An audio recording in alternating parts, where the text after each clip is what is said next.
Eu começo por cumprimentar todos os colegas que estão presentes. Estas são duas grandes estratégias que temos em termos de ordem profissional. Por um lado, o desenvolvimento e a valorização profissional, mas por outro lado também a questão da gestão de proximidade e do empoderamento dos enfermeiros. Esta questão da gestão de proximidade não vou reter-me nela, mas assumo também aqui uma estratégia importante do ponto de vista da visibilidade da profissão, quer dentro para os enfermeiros, quer também para a visibilidade para fora da profissão. Mas vou-me centrar mais nesta transformação do desenvolvimento profissional que a Ordem fez desde que tomamos posse em 2016. E que, no fundo, eu diria que este que é um dos temas fundamentais, que é liderar pela diferenciação dos enfermeiros. Portanto, todo o processo foi feito neste sentido, de empoderar os enfermeiros com processos formativos, com o aprofundamento do conhecimento, enfermeiros mais diferenciados no sentido de conseguirem liderar estes processos em contexto, liderar a questão dos cuidados de enfermagem, exatamente por esta questão da diferenciação dos enfermeiros. Aprofundamento do conhecimento, novas áreas de competência acrescida, novas áreas de especialidade, e é um bocadinho para depois entrar nesta questão da competência acrescida, diferenciada e avançada que desenvolvemos, mas tenho que fazer aqui um bocadinho o paralelo até chegar a este reconhecimento desta área importante também para a enfermagem, que é a área hiperbárica e subaquática. Conforme eu estava a dizer, nós começamos a desenvolver este processo desde 2016, mas eu trago-vos aqui muito rapidamente estes 3 relatórios, que são relatórios internacionais. Este primeiro foi feito em 2020 pela Organização Mundial da Saúde, foi no Ano Internacional dos Enfermeiros e que, no fundo, relata o estado da enfermagem em todo o mundo. O segundo documento tem a ver com a estratégia para a enfermagem e para a saúde materna, que foi produzido em 2021, também pela Organização Mundial da Saúde. E o terceiro documento, Enfermeiros de uma Voz para Liderar, foi publicado no dia 12 de maio deste ano, de 2022, no Dia Internacional do Enfermeiro. E eles 3 têm, de facto, 3 eixos que são transversais a todos estes relatórios. Por um lado, o reforço da liderança dos enfermeiros, por isso eu agora um bocadinho vos trouxe esta questão da liderança, desta afirmação dos enfermeiros nos contextos, a questão também do reforço e da necessidade da educação dos enfermeiros, dos modelos formativos e, por outro lado, a questão do emprego. Estes são 3 fatores que são fundamentais, que são transversais a todos os relatórios. Este primeiro, produzido em 2020, no Ano Internacional, faz uma análise aprofundada da força de trabalho de enfermagem, onde identificou importantes lacunas na força de trabalho e áreas prioritárias de investimento, conforme eu vos disse, liderança, educação e emprego, como meios para reforçar o seu papel no âmbito dos sistemas de saúde e melhorar a saúde para todos. Fala, nomeadamente, na necessidade de os países potenciarem esta educação avançada em enfermagem, protegerem o emprego, de facto, com uma política de retenção dos enfermeiros nos diversos países, e reconhecendo naturalmente esta liderança devida aos enfermeiros, seja na gestão, seja na coordenação. Este outro vai buscar exatamente estes 3 focos, a educação, o emprego e a liderança, mas acrescenta ainda um outro foco na prestação de cuidados de saúde, que tem a ver com as condições também para o exercício profissional da enfermagem, os enfermeiros terem condições para prestarem os melhores cuidados. E este último, do Dia Internacional do Enfermeiro 2022, também reforça esta questão, identifica a liderança também como um eixo fundamental e refere nomeadamente que os enfermeiros são hoje um catalisador de mudança e de transformação, de reação às ameaças e desafios à saúde global, como tivemos a questão temos a questão da pandemia por Covid-19, e é um pilar fundamental para os sistemas de saúde fortes e resilientes. E, portanto, esta liderança em enfermagem é necessária em todos os níveis, em todos os contextos, para fornecer serviços de saúde mais eficazes e mais relevantes para os doentes, famílias, indivíduos e comunidades. Conforme vimos agora pela apresentação do enfermeiro Paulo, é importante que nós possamos ter mais conhecimentos para também sermos mais significativos para as pessoas, para prestarmos melhores cuidados e para sermos mais diferenciados também na nossa abordagem.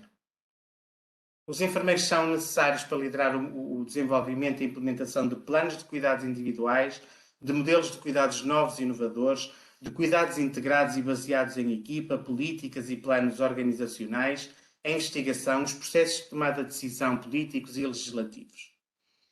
Em termos de síntese daqueles dos benefícios de incluir enfermeiros nestas posições de liderança, temos a melhoria dos cuidados centrados nas pessoas. Todos os estudos referem isto. Quando nós temos enfermeiros em situação de liderança, de lugares de poder, melhoram os sistemas e os sistemas ficam muito mais centrados na necessidade das pessoas. Melhores cuidados a um custo inferior, melhores ambientes de trabalho, a melhoria da qualidade e segurança conducentes a melhores resultados também para os doentes e este aumento da satisfação profissional e da retenção dos enfermeiros e também da própria estabilidade das equipas. Já no estudo que nós desenvolvemos em 2017 dizia exatamente isto. Quanto mais é diferenciado o enfermeiro, mais aumenta a satisfação profissional e também retém o enfermeiro naquela equipa e também promove esta estabilidade na equipa. Conforme eu vos disse, também refere que ter enfermeiros em posições de influência e de poder leva a abordagens mais centradas nas pessoas e integradas também aos cuidados de saúde. Portanto, este investimento na formação tem sido, de facto, também um dos pilares importantes para a Ordem, investir nesta formação dos enfermeiros. Os enfermeiros têm que ter a noção que precisam continuar a aprender ao longo da vida para prestar os melhores cuidados aos seus doentes. Os próprios relatórios referem que tem que ser uma regra e nunca pode ser uma exceção este aprender ao longo da vida, como todos nós sabemos. E enquanto maior grupo profissional, os enfermeiros devem potenciar esta liderança em enfermagem e assumir um papel mais central na definição de políticas e processos de tomada de decisão em saúde.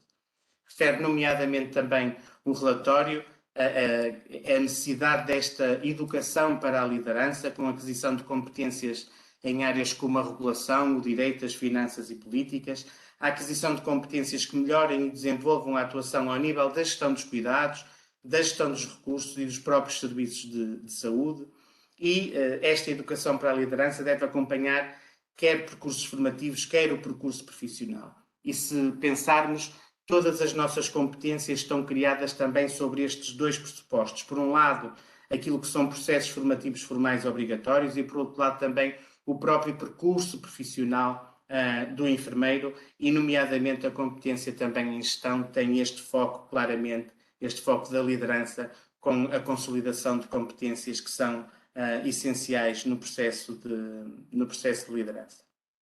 E, naturalmente, também se fala, quando vos disse inicialmente 3 eixos fundamentais, um deles era, de facto, a questão do emprego e é necessário, e todos reforçam isto e pedem aos governos que criem políticas de recursos humanos que sejam atrativas para reter os enfermeiros nos países, uma melhoria efetiva das condições de trabalho e também instrumentos de incentivo e de fixação dos profissionais, que é aquilo que nós estamos a precisar cá em Portugal, com uma revisão urgente da nossa carreira e com a melhoria das condições remuneratórias também.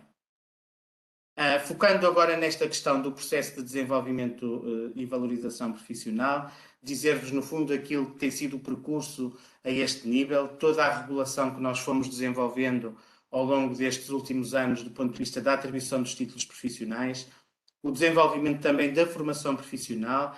A Ordem, neste momento, tem uma plataforma chamada Plataforma Informa, que está disponível para os enfermeiros para poderem fazer esta formação à distância, em momentos síncronos e assíncronos, todo o desenvolvimento da acreditação das atividades formativas, a questão da idoneidade formativa dos contextos de prática clínica que estamos a desenvolver e estas questões da área de competência acrescida, que é o meu foco desta intervenção hoje, as áreas de especialidade e as novas áreas de especialidade, a questão das dotações seguras, muito importante também para os contextos, tudo que também temos desenvolvido ao longo destes últimos tempos, do ponto de vista da informatização e desta necessária transformação digital, que os enfermeiros têm sido, de facto, pioneiros a este nível, e, ultimamente, lançamos também o repositório científico digital e de autoarquivo, que permite também ajudar os enfermeiros do ponto de vista da investigação.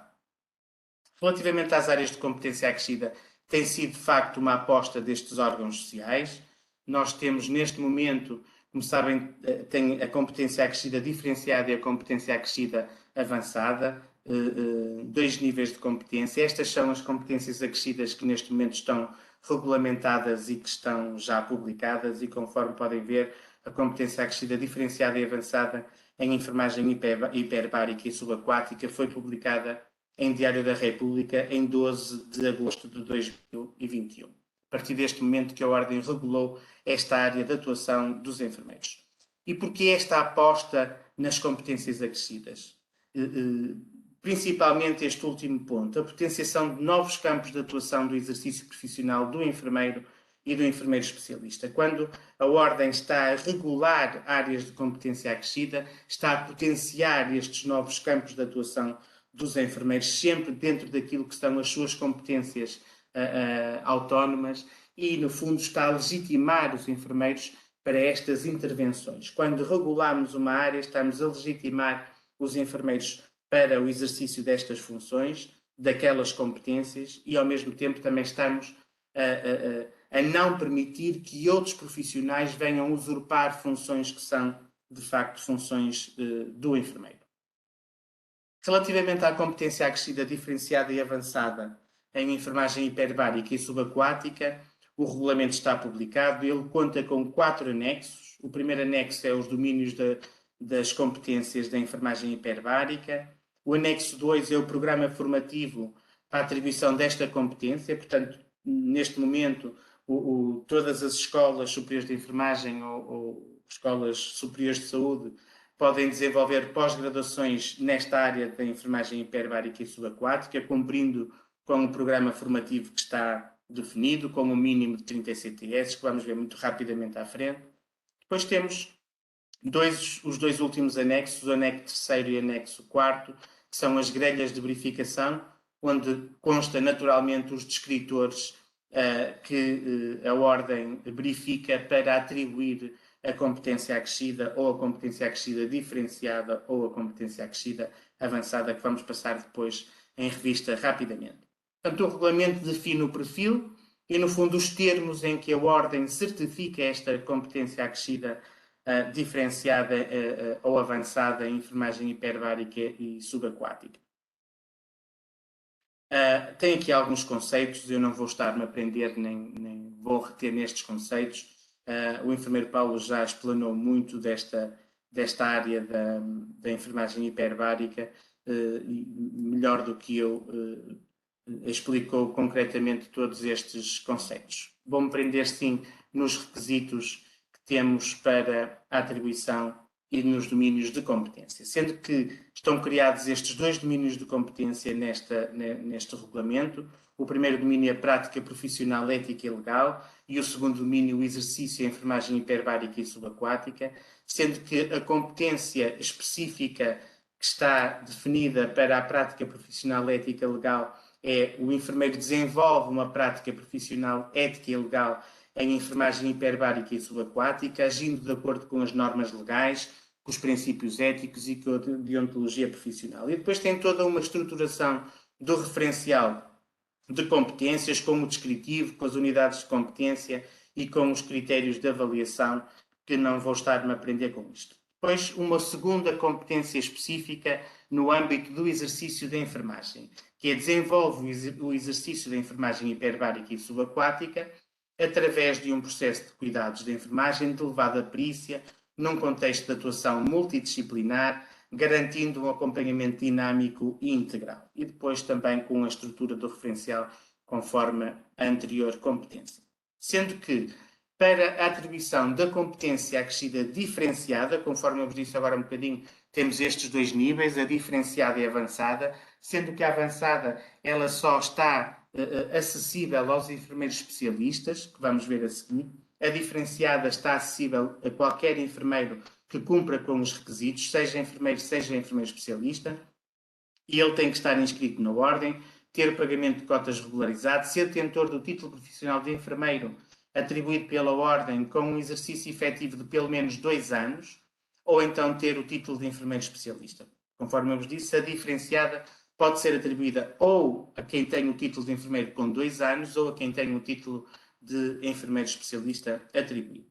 E depois tem que ter, conforme eu agora um bocadinho falei, elas estão construídas sempre com estes dois pressupostos. Por um lado, processos formativos que são obrigatórios sempre, por outro lado, a questão da experiência profissional. E aqui é exatamente a mesma coisa. O enfermeiro tem que ter esta formação pós-graduada, realizada num estabelecimento de ensino superior, que no fundo o programa formativo dessa pós-graduação tem que ir ao encontro daquilo que é o anexo 2 deste regulamento, e estas pós-graduações têm que ser acreditadas pela ordem para poderem estar válidas depois para a atribuição desta competência acrescida. Ou então, se eu tiver um grau académico nesta área de formação, nesta área hiperbárica ou subaquática, eu posso também utilizar esse grau académico, mestrado, doutoramento nesta área, posso utilizar como o requisito da formação. E neste caso, os mestrados, e também é transversal a todas as competências, os mestrados não precisam de ser acreditados pela ordem para esta questão das competências acrescidas. E, por outro lado, têm que ter experiência profissional também comprovada a este nível, quer a experiência profissional principal, quer a atividade profissional complementar, como vamos ver agora um bocadinho. Mas, conforme tudo acontece, quando a ordem está a regular uma área de competência acrescida, está a definir as regras para o futuro. E, portanto, nos regulamentos tem também esta questão das dispensas, que no fundo não podemos estar a prejudicar aqueles enfermeiros que foram desenvolvendo a sua atividade profissional nesta área ao longo da vida, do seu exercício profissional, e depois a ordem obrigar a que façam uma formação pós-graduada. E, portanto, nós temos sempre que incluir alguns critérios de dispensa e que, no fundo, vai resolver aquilo que é o percurso profissional dos enfermeiros até à publicação do regulamento.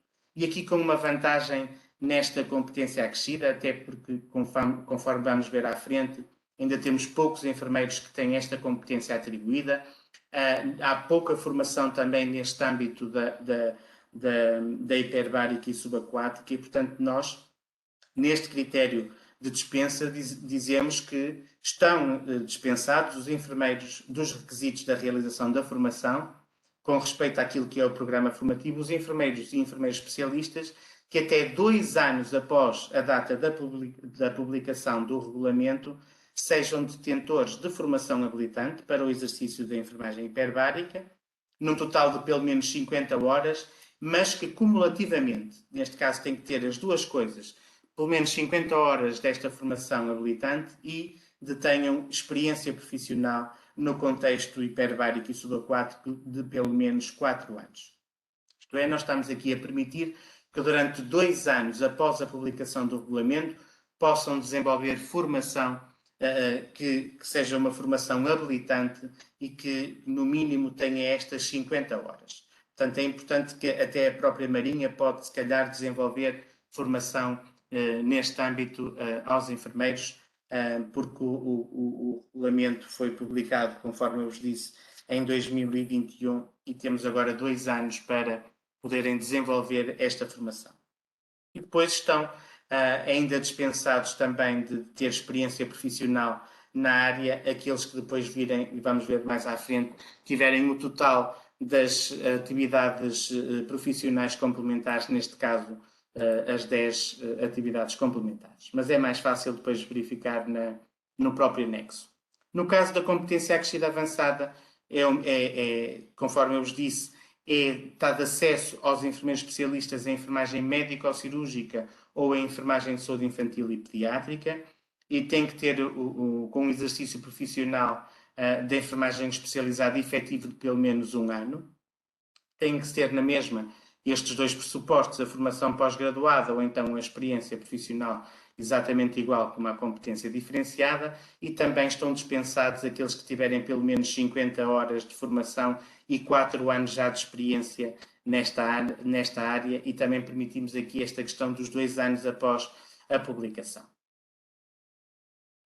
O anexo 2 é o programa formativo, conta com 30 ECTS, estão as áreas temáticas que são obrigatórias no regulamento, para o desenvolvimento das pós-graduações nesta área, e depois também temos áreas temáticas optativas que os estabelecimentos de ensino superior podem, depois, com 26 ECTS de áreas temáticas obrigatórias, e depois tem 4 ECTS que devem completar o plano de estudos com estas áreas optativas.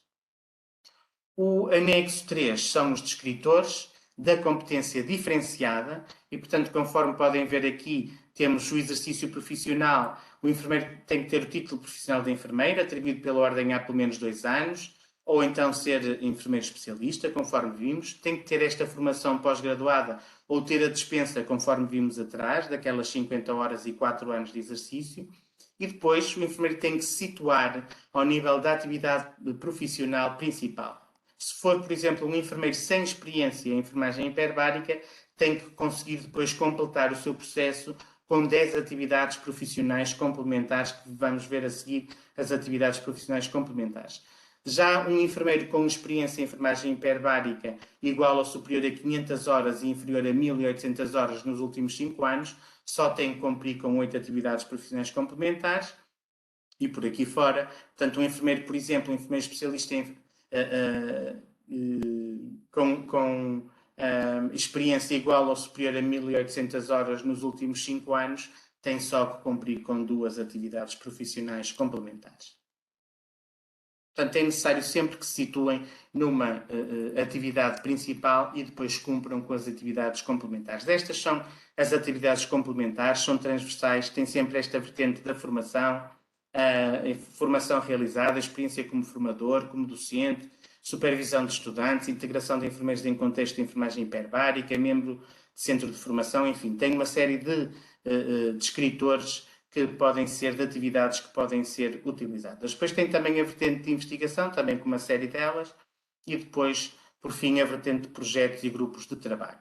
No caso da grelha de verificação para a competência avançada nesta área de enfermagem hiperbárica, tem que ter o título de enfermeiro especialista em médico-cirúrgico ou saúde infantil e pediátrica atribuída pela ordem, com um exercício efetivo de 1 ano na área da especialidade, ter a formação pós-graduada e depois a mesma coisa, eu tenho que me situar também numa atividade profissional principal, por exemplo, um enfermeiro especialista sem experiência em enfermagem hiperbárica tem que cumprir com 6 atividades profissionais complementares, ou então um enfermeiro especialista já com experiência em enfermagem hiperbárica e subaquática igual ou superior a 1.800 horas nos últimos 5 anos, tem 2 atividades profissionais complementares. Portanto, é sempre assim, eu situo-me na atividade principal e depois tenho que cumprir com as atividades profissionais complementares. No balcão único é onde podem fazer os pedidos das competências acrescidas, ele está sempre,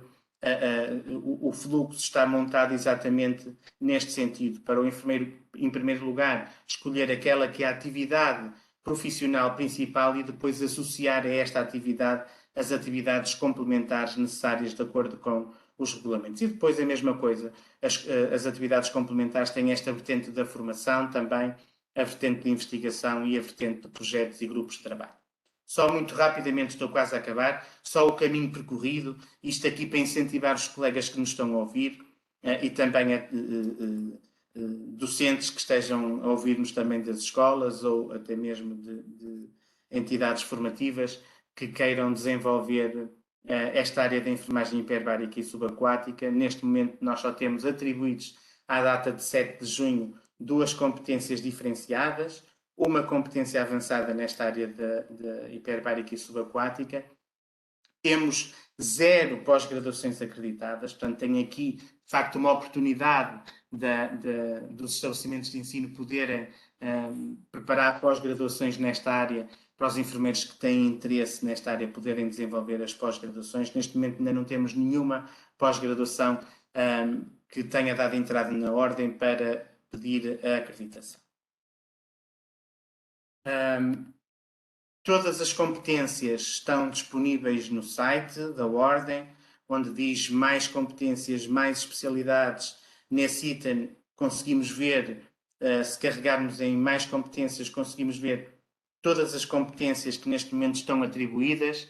De facto, a competência avançada em gestão é aquela que tem o maior número de atribuições, 1191, e cá está a diferenciada em enfermagem hiperbárica e avançada tem 1. Portanto, temos aqui ainda um caminho grande para percorrer nesta área da enfermagem hiperbárica.